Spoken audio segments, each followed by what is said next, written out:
Hmm. Right. Get other students connect.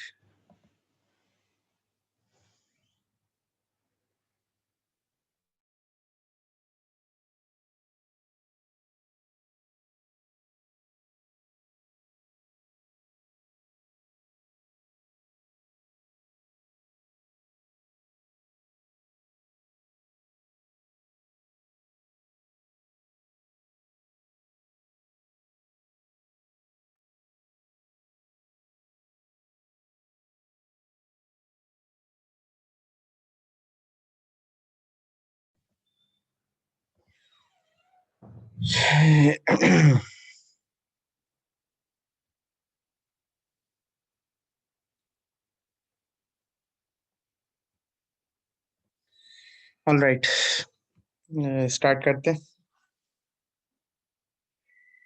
Methodologies में क्या लिखना है? मेथडोलॉजीज में जो आपने काम किए वो आपने बेसिकली क्या वर्क फ्लो जो भी आपने बनाया वो वर्क फ्लो बेसिकली एक्सप्लेन करना है। कि मिसाल के तौर पर पहले मैंने डाटा चूज किया, डाटा चूज करने के बाद उसके ऊपर कुछ अ, कोई स्टेप्स अप्लाई करे, उसके बाद फिर मैंने फाइनली कोई एक नई चीज बनाई, इस तरीके से वो चीज बेसिकली देखना टारगेट है।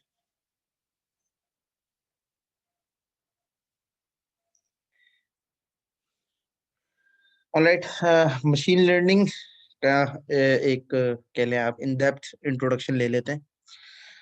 जो स्लाइड्स हैं ये are taken from again doctor Asim जादवगन।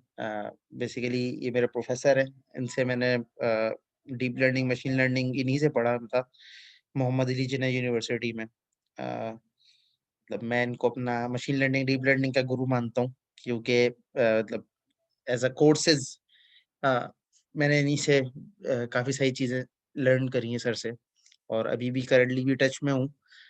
कभी कभार कुछ ना कुछ पूछने के लिए या कुछ ना कुछ डिस्कशन के लिए जाता रहता हूँ कि सर का एरिया यही है, कंप्यूटर विजन है, मशीन लर्निंग है, डीप लर्निंग है। तो क्योंकि विजन तो मैंने खैर नहीं पढ़ा, उसमें मेरा इंटरेस्ट भी थोड़ा कम है। टेक्स्ट की तरफ मशीन लर्निंग अप्लाई करना या डीप लर्निंग अप्लाई करना, इसमें ज़्यादा इंटरेस्ट मेरा अभी तक करंटली रहा है, और इसी चीज़ को अभी तक तो कंटिन्यू की है। तो खैर, तो स्लाइड्स उनकी बेसिकली बनाई हुई है, और अ, आगे भी काम बेसिकली चल रहा है। ठीक है, ऑलराइट। तो मशीन लर्निंग का जब वर्ड आप सुनते हैं तो आपके माइंड में क्या आता है? क्या क्या लगता है आपको मशीन लर्निंग क्या है? जो मैं तो एक्सप्लेन कर ही दूंगा, आपको क्या लगता है कि मशीन लर्निंग क्या चीज है? किस चीज को मशीन लर्निंग कहा जाएगा या चाहता है, या what ever you have heard about this term? क्या लगता है आपको मशीन लर्निंग क्या है?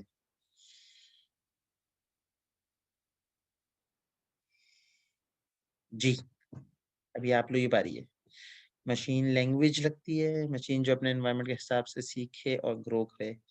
अच्छा, और बाकी बाकी भी बता दें, और स्टूडेंट्स भी कनेक्टेड हैं वो भी बताएं, उनको क्या लगता है मशीन लर्निंग? ये जो आप टर्म सुनते हैं आपके माइंड में क्या आता है? मशीन लर्निंग ये है, जैसे एआई को हमने बोला है स्टडी ऑफ एजेंट्स, जहाँ पे एजेंट बेसिकली अपने एनवायरनमेंट से प्रिसीव कर रहा होता है, एक्ट कर रहा होता है, और बेस्ड है with the help of actuators या मूविंग पार्ट्स वो अपने एनवायरनमेंट में चेंजेस प्रोड्यूस करता है। तो इस तरीके से मशीन लर्निंग की क्या डेफिनेशन आपको, मतलब अपने वर्ड्स में जो भी लगती है? जैसे ह्यूमंस अंडरस्टैंड करते हैं और सिनेरियो को देखते हुए एक्ट करते हैं, वो हम मशीन से कर पाए। ऑटोमेटिक लर्न करता है, और ऑटोमेटिक लर्निंग तो मुश्किल है वैसे, किसी और कंट्रास्ट में भी मैप करना इसको थोड़ा मुश्किल होगा। चले, अह, कुछ स्टूडेंट्स ने कहा जैसे मशीन को अपने एनवायरनमेंट के हिसाब से सीखे और ग्रो करे, मतलब अपने एनवायरनमेंट के अवेयर हो जाए और उसके लिहाज से वो ग्रो करे, अपने स्किल्स को, न्यू स्किल्स एक्वायर करे। This thing itself is little complicated. ठीक है, और जो अरकम ने कहा है, जैसे हम चीजें अंडरस्टैंड करते हैं सिनेरियोज को देखते हुए, वो एक्ट करे, ये मैप करती है फिर भी थोड़ा बहुत जो एक्चुअल डेफिनेशन है उससे। और सिद्रा ने कहा कि अपने एक्सपीरियंस से इम्प्रूव करे और खुद लर्न करे। ये बेसिकली ब्रांच है स्पेसिफिक मशीन लर्निंग की, रीइंफोर्समेंट लर्निंग। उसके लिहाज से अगर डेफिनेशन देखी जाए तो उसकी डेफिनेशन बनती है। मशीन लर्निंग इटसेल्फ ये पूरी नहीं है। खैर वो डिस्कस करेंगे आगे तो फिर आज आइडिया हो जाएगा।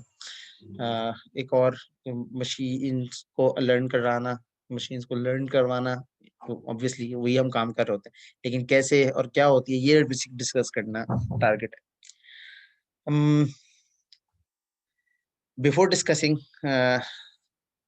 why machine learning, definition is more crucial and more important कि आपको पता होगा machine learning होती क्या है। इसकी अगर डेफिनेशन वैसे बुक वाली कहें या किताबी डेफिनेशन कहें तो डिफरेंट डेफिनेशंस हैं। एक तो ये जो आपके सामने लिखी हुई है, machine learning enable us to design machines that can predict or learn from data as we do, और can machines do as we do, ये तो हमसे क्वेश्चन है, ये तो नेक्स्ट पार्ट है। लेकिन machine learning basically is the capability या is the way through which we train machines instead of programming them. यानी हम मशीन्स को प्रोग्राम करने के बजाय हम मशीन्स को ट्रेन करते हैं कि वो लर्न करें, जैसे कोई भी टास्क जो भी हम परफॉर्म करवाना चाहते हैं उसके लिए। और अगेन मशीन लर्निंग भी प्रॉब्लम स्पेसिफिक ही होती है, ठीक है, जेनेरिक मशीन लर्निंग नहीं होती। आर्टिफिशियल जनरल इंटेलिजेंस वाला जो कॉन्सेप्ट है हमने स्टडी किया था शुरू में, तो वो अपनी जगह स्टैंड करता है। मशीन लर्निंग के अंदर भी हम एक डोमेन के लिए प्रॉब्लम सॉल्व कर रहे होते हैं, ठीक है। मशीन्स को हम लोग इस तरीके से मॉडल करते हैं कि वो अपने ऑब्जर्वेशन की बेस के ऊपर लर्न करे, इसीलिए मशीन लर्निंग को ऑब्जर्वेशनल लर्निंग भी कहा जाता है। क्योंकि ऑब्जर्वेशनल लर्निंग क्यों कहा जाता है कि बेस्ड ऑन सम वैल्यूज या based on what ever machine को हम जो दिखा रहे हैं, जो समझा रहे हैं, जैसे हम ह्यूमंस खुद सीखते हैं, समझते हैं, इसी तरीके से हम मशीन्स को विद एग्जांपल्स दिखा के, प्रॉब्लम सैंपल्स दिखा के मशीन को सिखाते हैं प्रॉब्लम सॉल्व करना। मिसाल के तौर पे जब हम छोटे होते हैं, जब इंसान पैदा होता है, ठीक है, तो इंसान को पता नहीं होता कि मैं कहाँ पर हूँ, ठीक है, मैं किस एनवायरनमेंट में हूँ, मैं कौन हूँ, मेरा नाम क्या है, एक्स वाई जेड, कुछ भी नहीं पता होता। आहिस्ता-आहिस्ता जब वो अपने एनवायरनमेंट में रहता है, जिस भी जगह वो रहता है, अपने पेरेंट्स के साथ रहता है, अपने कज़िन्स के साथ रहता है, तो उसको जिस नाम से पुकारा जाता है, जिस नाम से उसको बुलाया जाता है, वो नाम वो समझ जाता है, इसी नाम से, क्योंकि मुझे इस एक टर्म से मुझे बुलाया जा रहा है, तो इसका मतलब ये कुछ है जिससे मुझे मुखातिब किया जा रहा है, ठीक है? मिसाल के तौर पे जो भी नाम हो बच्चे का, तो उससे हम उसको बुलाते हैं, या प्यार से कुछ और नाम भी हम रखते हैं, वो भी है। और जब बच्चा होता है वो अपने एनवायरनमेंट को ऑब्जर्व करता रहता है चारों तरफ के, मेरे आसपास क्या है, मेरे पेरेंट्स हैं और फैन है, क्या है, ये इस तरह की कोई चीज नजर आ रही है, ये इसका भी कुछ नाम होगा, और ये कुछ लोग नजर आ रहे हैं, ये कौन लोग हैं। तो Aahista Aahista by the time जब वो देखता रहता है कि ये चीज़ कही जा रही है बार-बार कि ये मेरे फादर हैं, ये मेरे फादर हैं, ये मेरे फादर हैं, ये मेरी मदर है, ये मेरे कज़िन्स हैं या सिबलिंग्स हैं। तो वो बाय द टाइम बच्चा ऑटोमैटिकली अडॉप्ट कर लेता है, सीख लेता है कि कौन बेसिकली किस बंदे का, किस पर्सन का मेरे साथ क्या रिश्ता है। सिमिलरली लैंग्वेज का भी यही यही हाल है कि इंसान अगर यूरोप में या अमेरिका में पैदा होता है तो इंग्लिश ऑटोमैटिकली सीख जाता है। किसी अरेबिक कंट्री में पैदा होता है तो वहाँ अरेबिक सीख जाता है, और किसी जिस तरह पाकिस्तान में किसी रीजन में पैदा होता है तो वहाँ की वो लोकल लैंग्वेज सीख लेता है इजीली। क्यों? क्योंकि वो उस लैंग्वेज को सुनता रहता है, सुनता रहता है, सुनता रहता है, और आहिस्ता-आहिस्ता वो अडॉप्ट करता रहता है। अपने आप को ट्रेन करता रहता है, अपने माइंड को, उसका जो माइंड होता है, उसका ब्रेन होता है, वो ट्रेन होता रहता है। और इस ट्रेनिंग से वो बात करना सीख जाता है, इसी ट्रेनिंग से वो चीज़ों को पहचानना सीख जाता है, और इसी तरीके से वो काम करता है रियल वर्ल्ड एनवायरनमेंट के अंदर। तो एक क्वेश्चन है, क्या मशीन से भी हम यही काम करवा सकते हैं जो हम ह्यूमंस ये काम कर रहे होते हैं, कि हम ऑब्जर्वेशंस से या चीज़ों को देख के रिकॉग्नाइज करना शुरू कर देते हैं, और उसकी बेस के ऊपर हम लोग बेसिकली बता सकते हैं कि कौन सी चीज़ क्या है, ठीक है? इवन खाने की चीजें हों उनके लिए भी हम लोग कभी कभार या कोई चीज खरीदने जाते हैं तो हम दुकान पे भी एग्जाम्पल ऑब्जर्वेशन के थ्रू भी समझा देते हैं कभी कभार कि यार वो फला चीज चाहिए जो ऐसी होती है और उसकी मतलब जो प्रॉपर्टीज है वो पता के शॉपकीपर को समझा देते कि हम क्या बेसिकली चाह रहे हैं लेना, और शॉपकीपर उस चीज को समझ जाते हैं क्योंकि हम दोनों उस चीज को उसकी एग्जाम्पल्स को देख चुके हैं। तो अगर हम मशीन्स को डिफरेंट अंदाज से अगर एक चीज को दिखाएं, उसको उसके ऊपर ट्रेन कराएं, तो क्या मशीन्स भी ये काम कर सकती हैं? मिसाल के तौर पे अगर दो इमेजेस हैं या इमेजेस हैं, मल्टीपल इमेजेस हैं कैट एंड डॉग्स की, ठीक है, और अगर मैं कैट एंड डॉग्स की मल्टीपल इमेजेस अगर एक मशीन को दूं, ठीक है, कि वन बाय वन वो कैट की इमेजेस देख ले और डॉग्स की इमेजेस देख ले, और उसकी बेस के ऊपर जब मैं कोई नई एक इमेज दिखाऊं तो क्या वो मुझे बता सकता है कि ये डॉग है या कैट है? तो इसका answer at the end of lecture मैं आप लोगों से पूछूंगा कि आप लोगों को क्या लगता है कि ये हो सकता है नहीं हो सकता। ठीक है, ओके। तो सम पीपल थिंक, ठीक है, कि जस्ट डेटा आपके पास हो और उस डेटा के अंदर डिग डीपर करते रहें, यानी उस डेटा के अंदर अपना आंसर सर्च करते रहें और देन फाइनली आपको जो आंसर मिल जाए ये आपको मशीन लर्निंग या मशीन लर्निंग है। या आप कोई एल्जेब्रिक लीनियर अलजेब्रा या स्टैटिस्टिकल टेक्निक अप्लाई करें और स्टैटिस्टिकल टेक्निक या एल्जेब्रिक टेक्निक वट जो भी अप्रोच है मैथमेटिकल वो अप्लाई करें और उसके बाद जो आपको एक चीज मिलेगी जो रिजल्ट जनरेट करके देगी वो मशीन लर्निंग कहलाएगी। टू सम एक्सटेंट ये डेफिनेशन कह सकते हैं सही है, टू सम एक्सटेंट ये डेफिनेशन सही नहीं भी है, क्योंकि जो मशीन लर्निंग मॉडल होता है वो बेसिकली एक तरीका का मैथमेटिकल मॉडल ही होता है। ठीक है, अ, जिस जो कि बेसिकली डिफरेंट पैरामीटर्स से मिलके बनता है। पैरामीटर क्या होता है? जैसे हम लाइन होती है, एक लाइन इक्वेशन है मिसाल के तौर पर, ठीक है, और उसकी लाइन स्ट्रेट लाइन की इक्वेशन क्या होती है? y is equal to mx plus B. ठीक है, ये इक्वेशन होती है अगर मैं गलत ना हूँ, या mx प्लस सी जो कहा जाता है। तो mx प्लस बी या सी जो भी आप वो वेरिएबल है तो उसकी आप कोई भी नाम दे रहे हैं, सी लिख रहे हैं, बी रख रहे हैं।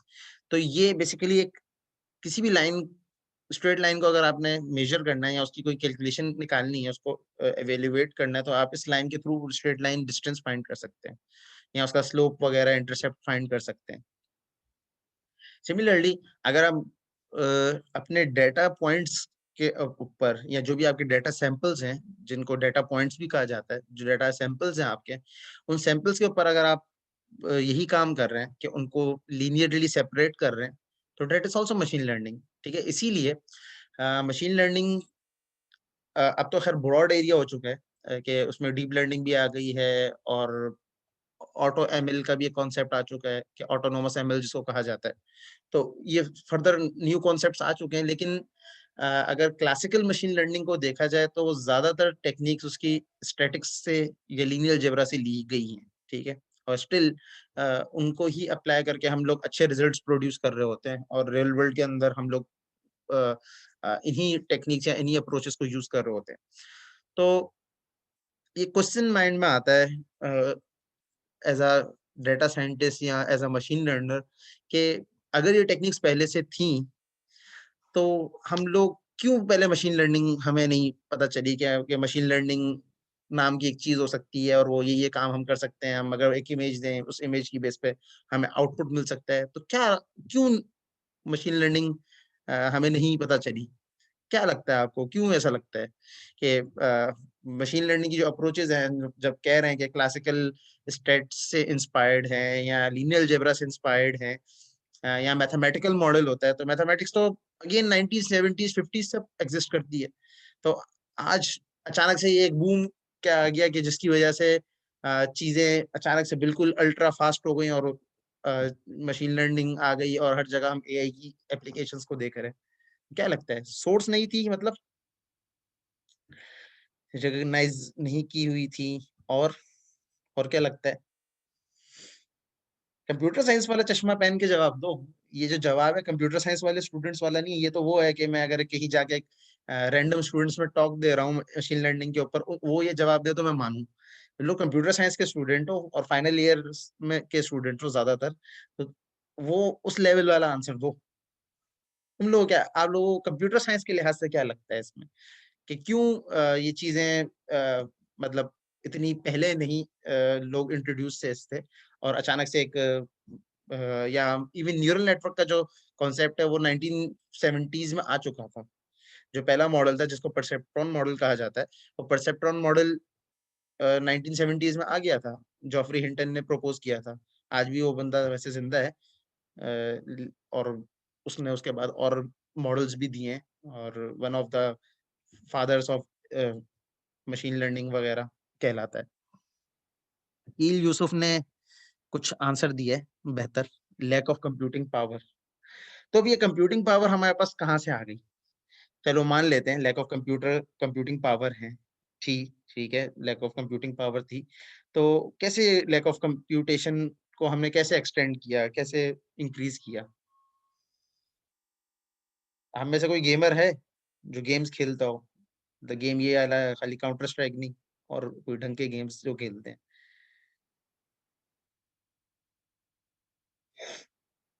तो उसी में इसका आंसर है जो मैं पूछ रहा हूँ। एक्चुअल में जो प्रॉब्लम था वो ये था कि चीजें तो मौजूद थी लेकिन कंप्यूटेशनल पावर हमारे पास इतनी नहीं थी जिसकी वजह से हम लोग इन चीजों को प्रोसेस करके टेस्ट कर सकें।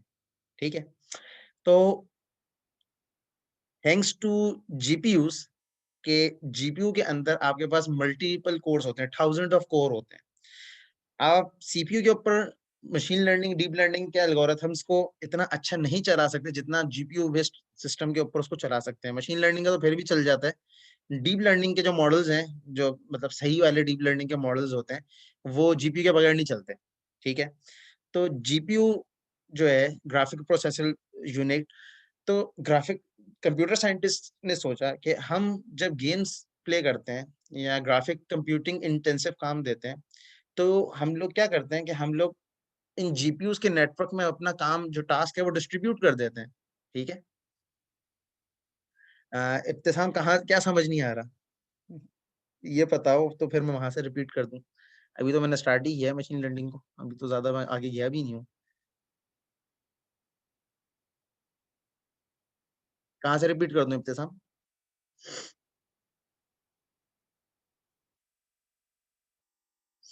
स्टार्टिंग में मैंने क्वेश्चन ये किया था कि क्या जैसे हम ह्यूमंस ऑब्जर्वेशनल लर्निंग कर सकते हैं, ऑब्जर्वेशंस जो हम चीजों को देखते हैं अपने एनवायरनमेंट में और उनकी बेस के ऊपर हम लर्न कर लेते हैं, अच्छा ये भाई मेरे घर का आने जाने का रास्ता है। मिसाल के तौर पे आप फर्स्ट टाइम मेन कैंपस आए आओ, अगर जाना हुआ होगा आपका जब भी, ठीक है, ओरिएंटेशन के लिए जब भी, ठीक है, और उसके बाद आप 2-3 दफा उस रास्ते पे जाओ तो आपको रास्ता याद हो जाता है, राइट?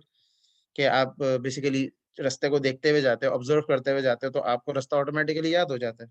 हम इसी तरीके से याद करते हैं, हम नॉर्मल अपने एनवायरनमेंट को ऑब्जर्व करके उससे ऑब्जर्वेशनल लर्निंग कर रहे होते हैं ज्यादातर। तो क्या अगर हम मशीन्स को भी इसी तरीके से अगर वीडियोस दे दें, इमेजेस का कलेक्शन दे दें, टेक्स्ट का डाटा दे दें, तो क्या मशीन्स भी इस तरीके से सिमिलर जैसे हम लोग लर्न करते हैं कर सकती हैं? तो ये मैंने क्वेश्चन पूछा था, मैंने बोला इसका आंसर मैं एंड में आप लोगों से पूछूंगा। ये डिस्कशन जब कंप्लीट हो जाएगी उसके बाद फिर आप लोग बताइएगा कि आपको क्या लगता है कि हाँ या ना। ठीक है, तो वो वाली बात कर रहा हूँ। ठीक है, अच्छा जी। तो कमिंग बैक टू डिस्कशन जहाँ पे हम लोग थे, कि मशीन लर्निंग की जो अप्रोचेस थी, जो क्लासिकल अप्रोचेस थी, वो ऑलरेडी एग्जिस्ट करती थी मैथमेटिक्स के अंदर। उनको टेस्ट करने के लिए हमारे पास कंप्यूटेशनल पावर की लैकनेस थी, जो कि हमने जीपीयूज को कंप्यूटिंग साइंस कंप्यूटिंग के अंदर यूज करके रिजॉल्व करी। ठीक है, अब आ जाते हैं ऑफिशियल डेफिनेशन मशीन लर्निंग के ऊपर। Field of study that gives computers the ability to learn without being explicitly programmed. ये आर्थर सैम्यूल 1959 में इन्होंने मशीन लर्निंग की डेफिनेशन दी थी कि ऐसी फील्ड ऑफ कंप्यूटर साइंस या कंप्यूटिंग की ऐसी फील्ड जिसमें कंप्यूटर्स को हम लर्न करवाएं विदाउट प्रोग्रामिंग, यानी इंस्टेड ऑफ प्रोग्रामिंग थिंग्स हम ऑब्जर्वेशनल लर्निंग करवाएं कंप्यूटर्स को। हम कंप्यूटर्स को डाटा दें और उस डाटा को देख के कंप्यूटर खुद लर्न करे कि डाटा क्या रिप्रेजेंट कर रहा है। जैसे हम ह्यूमंस करते हैं कि अगर मैं आपको एक एक्सेल शीट प्रोवाइड करूं, उस एक्सेल शीट को आप ऑब्जर्व करके काफी सारे डिफरेंट स्टूडेंट डिफरेंट चीजें मुझे बता सकते हैं। तो क्या कंप्यूटर्स भी ऐसे ही कर सकते हैं? ये काम अगर कंप्यूटर्स कर लें, that is basically the part of machine learning. कि आपने कोई प्रोग्राम नहीं किया, आपने मशीन को ऑब्जर्वेशंस दे दी और उस ऑब्जर्वेशन को रीड करने का तरीका समझा दिया।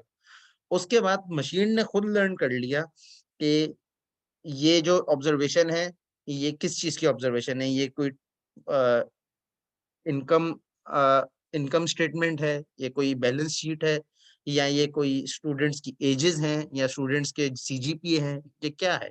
ठीक है। तो अगर कंप्यूटर्स ये करने के कैपेबल हो जाए, तो that is basically machine learning. अगर टाइमलाइन वाइज देखें मशीन लर्निंग को, तो 1950 से जब ट्यूरिंग टेस्ट का कॉन्सेप्ट आया था, उसके बाद से बेसिकली जो एआई का बूम जो चलता है, वही तकरीबन समहाउ मशीन लर्निंग भी साथ साथ उसके चल रही है। तो 1950 में ट्यूरिंग टेस्ट सबसे पहले आया था, जिससे हम बेसिकली डिटरमाइन कर सकते हैं कोई भी कंप्यूटर या कोई भी कंप्यूटिंग मशीन चीज डिवाइस जो है, क्या वो इंटेलिजेंट है या नहीं है। तो फर्स्ट टेस्ट बेसिकली इंटेलिजेंस, जो कि 1950 में आया था।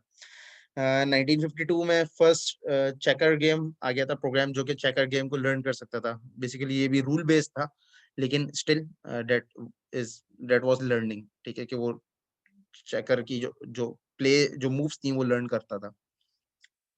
फर्स्ट 1957 में फर्स्ट न्यूरल नेटवर्क प्रपोज हुआ था। ठीक है। जो कि फ्रैंक रोजबर्ट परसेप्ट्रॉन मॉडल इन्होंने और जॉफरी हिंटन ने दिया था। और 1967 के अंदर नियरेस्ट नेबर एल्गोरिथम आया था, जो कि one of the classical algorithm है। इसके बाद remote vehicle control for mobile robots, इस तरीके से आहिस्ता आहिस्ता आपकी एवोल्यूशन चलती रही, और 2006 में डीप लर्निंग आई। और उसके बाद से ट्रेंड बिल्कुल ही चेंज हो गया कि डीप लर्निंग के बाद से अब बहुत सारी ऐसे प्रॉब्लम्स जो 1950s में एआई सॉल्वेबल नहीं समझे जाते थे, वो with the help of deep learning machine learning हम लोग आज सॉल्व कर रहे हैं, और उनकी इम्प्लीकेशंस भी रियल वर्ल्ड में कर रहे हैं। अगर टाइप वाइज देखा जाए मशीन लर्निंग को, तो मशीन लर्निंग इसमें यहाँ पे तो 3 टाइप है, वैसे एक और टाइप भी होती है।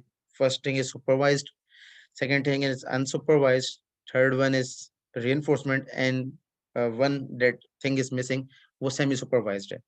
तो इन तीनों का डिफरेंस क्या है, वही इनकी डेफिनेशन, वही इनकी डिस्कशन है। Supervised learning is a special type of machine learning, जहां पे हम लोग मशीन को इनपुट्स के साथ आउटपुट भी बताते हैं जो एक्सपेक्टेड होता है। मिसाल के तौर पे हमने कंप्यूटर को 5 वैल्यूज दी, और इन 5 वैल्यूज की बेस के ऊपर हमने कहा कि ये वाई वैल्यू है, ये वाई वैल्यू की ये आंसर होना चाहिए एक्सपेक्टेड। इसी तरीके से थाउजेंड्स ऑफ वैल्यू दे दी, और उसकी बेस के ऊपर हमारा हमने मशीन को ट्रेन किया कि ये आउट इनपुट्स हैं, और इनकी बेस पे ये आउटपुट्स आ रहे हैं। तो अगर तुम्हें नया डाटा दिया जाए, तो उसकी बेस के ऊपर तुम आउटपुट क्या होगा वो बता दो। ठीक है, सिंपल। कि आपने इमेजेस दे दी, उसमें क्लियरली बता दिया कौन सी इमेज में कैट है, कौन सी इमेज में डॉग है। 1000 इमेजेस के ऊपर आपने एल्गोरिथम को सिखा दिया कि ये कैट है, ये डॉग है। फिर आपने एक नई इमेज दी, और उससे पूछा अपने एल्गोरिथम से कि क्या ये कैट है या डॉग है। लेट्स से अगर वो कैट की इमेज थी, तो वो कैट बता दे। अगर वो बता दे ये डॉग की इमेज थी, और वो बता दे डॉग है, तो this type of machine learning is called या is known as supervised machine learning. कि इसमें आप इनपुट लेबल्स भी दे रहे हैं और आउटपुट लेबल भी स्पेसिफाई कर रहे हैं। ठीक है। देन कम्स अनसुपरवाइज्ड लर्निंग या रिइंफोर्समेंट, पहले डिस्कस कर लेते हैं। Reinforcement learning is special type of learning, जहां पे जो आपकी मशीन है, वो एक सर्टेन फंक्शन या एक सर्टेन लर्निंग साइकिल से गुजरती है। ठीक है। यानी कि आपका एल्गोरिथम या आपका जो मशीन लर्निंग एजेंट होता है, वो लर्न करता रहता है, उस इन्वायरमेंट को को अडॉप्ट करता रहता है। मिसाल के तौर पे, अब ये एडॉप्शन वाली जो बात है, ये कैसे करता है। ठीक है, तो इसके लिए मैं व्हाइट बोर्ड यूज कर लेता हूँ, ताकि व्हाइट बोर्ड से चीज थोड़ी ज्यादा बेहतर क्लियर हो जाएगी। तो मैं छोटी सी एक जो ब्लॉक बना लेता हूँ उसके लिए। यही एक मिसाल के तौर पे एजेंट है आपका, ये उसका एनवायरनमेंट है।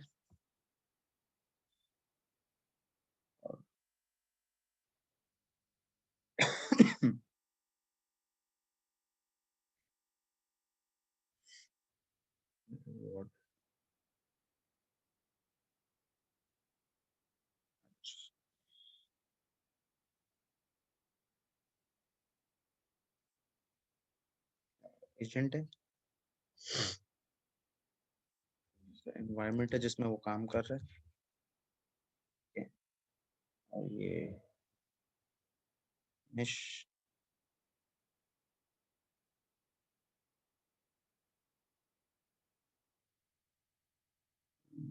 एक्शन या स्टेट।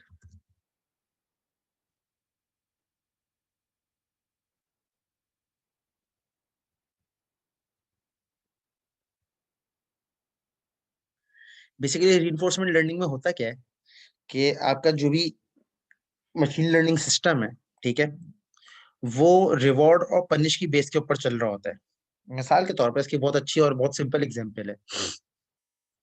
जब हमारा कोई छोटा भाई या छोटा बच्चा हमारा घर में कोई हो, ठीक है, अगर कोई गलती करता है तो सारे उसको समझाते हैं या उसको डांटते हैं, ठीक है, कि तुमने ये गलती करी है। मिसाल के तौर पर वो गिलास तोड़ दे या कोई और काम कर दे तो सारे उसको डांटते हैं, इवन कभी कभार थप्पड़ भी लगा देते हैं अगर कोई कीमती गिलास हो, ठीक है।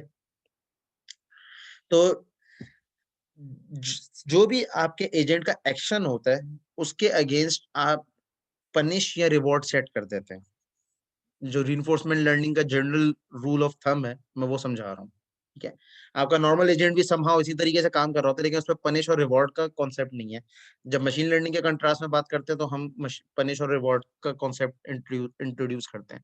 बेसिकली ये पनिश और रिवॉर्ड जो ये मैथमेटिकल एक फंक्शन ही होता है, ठीक है, कि इस मैथमेटिकल फंक्शन की बेस के ऊपर आप रिवॉर्ड या पनिश कर रहे होते हैं, ठीक है। गेम भी हो सकता है, कोई भी चीज हो सकती है, ठीक है।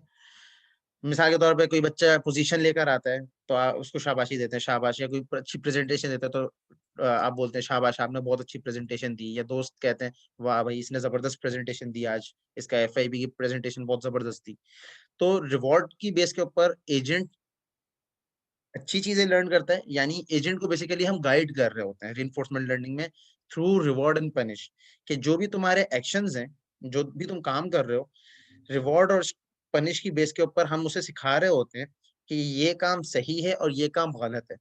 तो जब वो सही काम करता है तो उसको एप्रिसिएशन मिलती है इन सेंस ऑफ पॉइंट्स या किसी भी तरीके से, ठीक है। जैसे बच्चे को हम लालच देते हैं कि तुम पोजीशन लो, तो बचपन में हमेशा मिलती थी, और साइकिल वो कभी आज तक नहीं आई।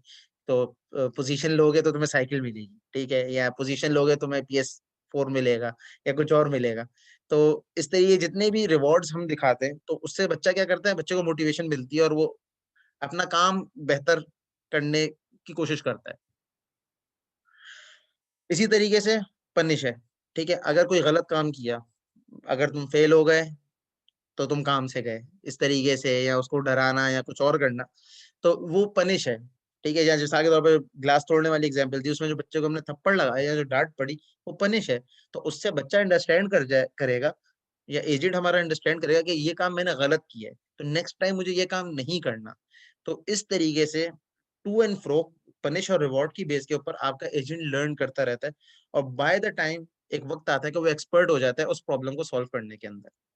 यही रिइंफोर्समेंट लर्निंग है, ठीक है। जो जनरल रूल ऑफ थंब है रिइंफोर्समेंट लर्निंग का वो यही है, ठीक है, कि आप रिवॉर्ड और पनिश की बेस के ऊपर अपने एजेंट को लर्न करवा रहे होते हैं, ठीक। एंड थर्ड थिंग जो है वो अनसुपरवाइज्ड लर्निंग है, ठीक है। अनसुपरवाइज्ड लर्निंग के अंदर हम लोग इनपुट दे देते हैं और आउटपुट नहीं बताते, ठीक है। यानी कि इनपुट की बेस के ऊपर आउटपुट क्या होगा, हम एल्गोरिथम को कहते हैं कि तुम ऑब्जर्वेशन से खुद लर्न करो, ठीक है। जब भी आपकी जो अनसुपरवाइज्ड लर्निंग होती है थोड़ी सी स्लो होती है, लेकिन रिजल्ट के कंपैरिजन में देखा जाए तो रीइंफोर्समेंट लर्निंग और अनसुपरवाइज्ड लर्निंग के रिजल्ट्स ज्यादा अच्छे होते हैं जनरल ग्रुप ऑफ प्रॉब्लम्स के ऊपर, ठीक है। अब ये तो एक हमने ओवरव्यू ले लिया जो मेजर डोमेन्स है। अब इनकी एग्जांपल्स और इनकी जो कैटेगरीज है मेजर, उन पे बात कर लेते हैं।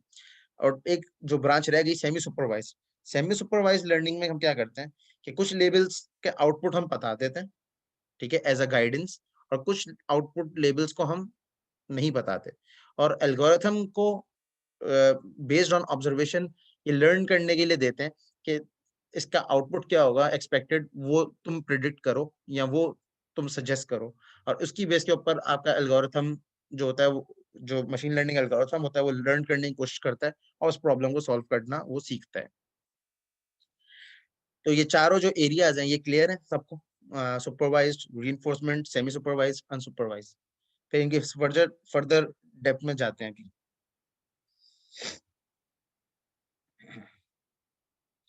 अनसुपरवाइज्ड के अंदर हम लोग इनपुट लेबल्स बता देते हैं, यानी इनपुट डेटा जो है वो हम बता देते हैं। एक्सपेक्टेड आउटपुट जो होता है वो हम नहीं बताते, ठीक है। यानी जैसा सुपरवाइज में हम इनपुट के साथ आउटपुट लेबल्स भी दे रहे हैं, तो अनसुपरवाइज में हमारे पास आउटपुट लेवल्स मौजूद नहीं होते, किसी भी वजह से वो मौजूद नहीं है। मिसाल के तौर पर कैट एंड डॉग की इमेजेस तो हैं, लेकिन ये नहीं पता कि इसमें से कौन सी कैट्स की हैं कौन सी डॉग्स की हैं, ये कहीं पे लेबल नहीं हुआ हुआ, ठीक है। हम ह्यूमन तो देख के चलो बता देंगे, लेकिन एल्गोरिथम को नहीं दिया हमने। एल्गोरिथम को हमने खुद लर्न करने के लिए दे दिया कि खुद तुम इसमें से रिकग्नाइज करो कि कौन सी चीजें कैट है कौन सी चीजें डॉग है। तो फिर जो नई इमेज हम देंगे तो उसमें तुम बताना कि कौन सी चीज क्या है, तो वो कैट है डॉग है क्या है उसको वो बताना शुरू करेगा, इस तरीके से, ठीक है।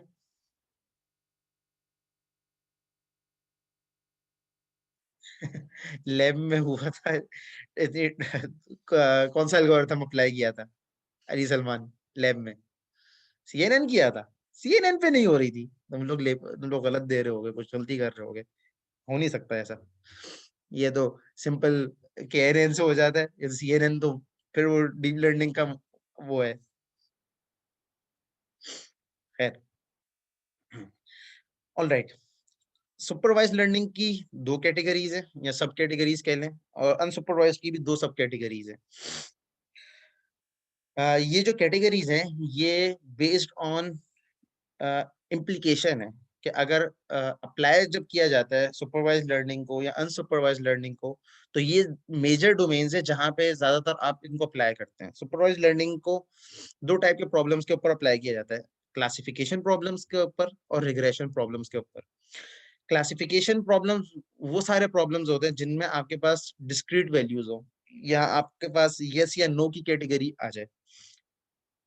मिसाल के तौर पर जो कैट एंड डॉग की मैं इतनी देर से एग्जांपल दे रहा हूँ, वो क्लासिफिकेशन का, सुपरवाइज लर्निंग में क्लासिफिकेशन प्रॉब्लम है, जिसको इमेज क्लासिफिकेशन भी यहाँ पे लिखा हुआ है, ठीक है।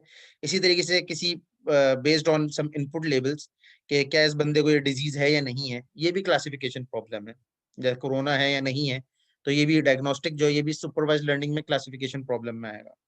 इसी तरीके से अगर एक कस्टमर है, अगर बेस्ड ऑन कस्टमर हमारे पास बिहेवियर किसी तरीके से आ जाए, तो कस्टमर बिहेवियर को देखते हुए हम क्या ये बता सकते हैं कि कस्टमर हमारी नई सर्विस को अवेल करेगा नहीं करेगा? That is also problem of classification कि टर्न होगा या नहीं होगा।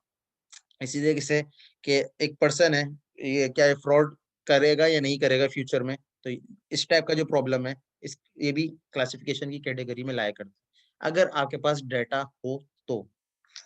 Regression problem basically continuous values के ऊपर हमेशा अप्लाई होती है रिग्रेशन, ठीक है।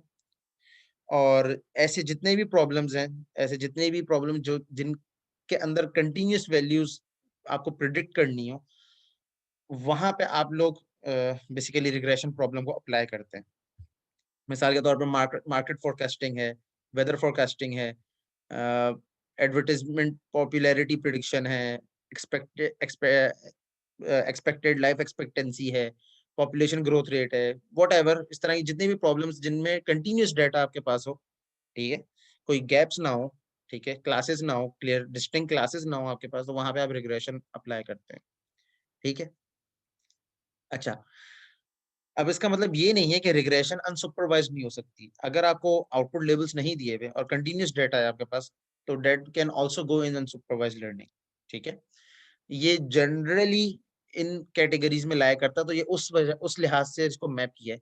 लेकिन एक प्रॉब्लम या एक सेट ऑफ प्रॉब्लम दूसरी क्लास के ऊपर में भी लाया कर सकता है। इट डिपेंड्स ऑन सिनेरियो जो आपको दिया गया है, उसके लिहाज से कम्प्लीटली उसके ऊपर डिपेंड करता है कि ये चीज कैसे बिहेव करेगी, ठीक है। तो हरगिज ये नहीं समझिएगा कि रिग्रेशन अनसुपरवाइज्ड नहीं हो सकती, रिग्रेशन अनसुपरवाइज्ड भी हो सकती है, लेकिन generally nature wise regression problems आपके सुपरवाइज्ड ही होते हैं, क्योंकि आपको डाटा दिया होता है, डाटा पॉइंट्स आपको गिवन होते हैं, उसकी बेस के ऊपर आपको प्रिडिक्शन करनी होती है। ठीक है, अगर वो अनसुपरवाइज्ड भी हो जाए तो भी उसमें अनसुपरवाइज्ड वाला काम इतना बचता नहीं है, क्योंकि डाटा आपके पास है ऑलरेडी कंटिन्यूस। ठीक, इसलिए इसी तरीके से अनसुपरवाइज्ड लर्निंग जो है उसकी जो मेजर प्रॉब्लम्स हैं, जो प्रॉब्लम एरियाज हैं, एक डायमेंशनैलिटी रिडक्शन है, एक क्लस्टरिंग है। डायमेंशनैलिटी रिडक्शन का प्रॉब्लम ये होता है कि जब आप अपने प्रॉब्लम को की रिप्रेजेंटेशन की बात करते हैं, तो बेस्ड ऑन इनपुट्स आप अपने प्रॉब्लम को की जब मैपिंग करने जाते हैं मैथमेटिकल वर्ल्ड के अंदर, एक वर्चुअल वर्ल्ड के अंदर, तो स्पेस आपका 2D भी हो सकता है, 3D भी हो सकता है, 4D भी हो सकता है, मल्टीपल डायमेंशनल हो सकता है।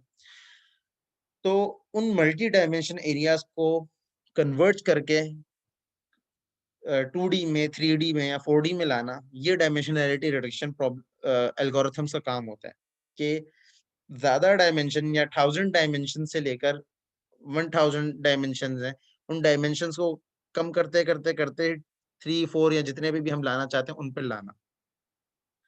तो स्ट्रक्चर डिस्कवरी, मीनिंगफुल कंपैरिजन, जो फाइल कंपैरिजंस होते हैं, बिग डाटा विजुअलाइजेशन है, फीचर एलिसिएशन है, तो ये डिफरेंट एरियाज हैं जहाँ पे डायमेंशनल रिडक्शन बेसिकली यूज होती है।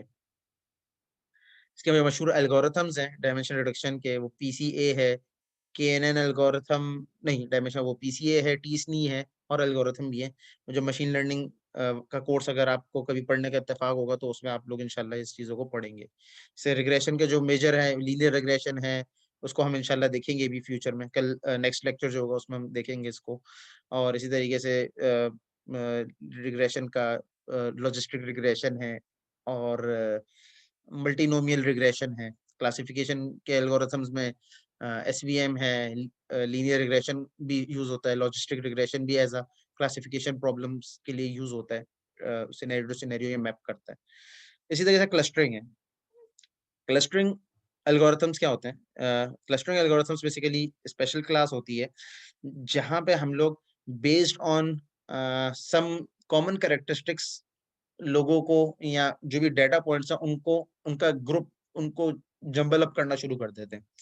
मिसाल के तौर पे कस्टमर सेगमेंटेशन का जो प्रॉब्लम है वो यही है कि क्या ये क्लास ऑफ जो कस्टमर है, क्या ये प्रोडक्ट मेरा खरीदेंगी नहीं खरीदेंगी। मिसाल के तौर पे जो जे डॉट है या जितने भी ब्रांड्स हैं, वो जब अपनी मार्केटिंग करने से पहले, स्ट्रेटेजी से पहले या टारगेटेड मार्केटिंग करने के लिए पहले वो आइडेंटिफाई करते हैं कि कौन से लोग ऐसे हैं जो हमारे प्रोडक्ट को अडॉप्ट कर सकते हैं। फिर उन लोगों को आइडेंटिफाई करने के बाद उनके ऊपर मार्केटिंग की जाती है। हर किसी के ऊपर आंखें बंद करके मार्केटिंग नहीं करी जाती। ठीक है, जो इंटेलिजेंट मार्केटिंग सिस्टम्स जो यूज करते हैं, जो AI based marketing system use करते हैं, वो बेसिकली आपका जितने भी बिहेवियर है ऑनलाइन उसको ऑब्जर्व करते हुए आपको, आपकी क्लासेस बनाते हैं, क्लस्टरिंग करते हैं। ठीक है, मतलब एक क्लास है वो इस टाइप के प्रोडक्ट को लाइक करती है, दूसरे क्लास है वो दूसरे टाइप के प्रोडक्ट्स को लाइक करती है, और उसकी बेस के ऊपर आपकी बेसिकली सेगमेंटेशन हो रही होती है, और उसकी बेस के ऊपर देन फिर फर्दर डिसीजन लिया जाता है कि इसको कौन से प्रोडक्ट की मार्केट की जाए, इसके ऊपर कौन सी कैंपेन चलाई जाए, तो ये जो कस्टमर है ये हमारा इस प्रोडक्ट को ले लेगा। तो अगर ऐसा प्रॉब्लम हो तो वहाँ पे अनसुपरवाइज्ड की क्लस्टरिंग अप्रोच यूज होती है। क्लस्टरिंग एल्गोरिथम जो मशहूर हैं, जो क्लासिकल एल्गोरिथम है, वो के मीन है, के एन एन है, और और के एन एन, के मीन प्लस है, प्लस प्लस है, डीबी स्कैन है, के मेडवाइड है, और एल्गोरिथम्स भी हैं। वो जब मशीन लर्निंग पढ़ने का इत्तेफाक होगा, अगेन वही वाली बात है, तो आप उसमें ये सारी चीजें ज्यादा डिटेल में देख पाएंगे, क्योंकि अभी तो इतना टाइम है नहीं कि हम हर चीज को इतना डेप्थ में जाके देखें। खैर, सेशन ये वाला एंड होने वाला है, तो मैं एक और सेशन स्टार्ट कर लेता हूँ, और उसमें क्लासिफिकेशन, रिग्रेशन और थोड़ा सा फर्दर चीज़ों को डिस्कस कर लेते हैं, और फिर हम लोग वाइंड अप करते हैं। ठीक है।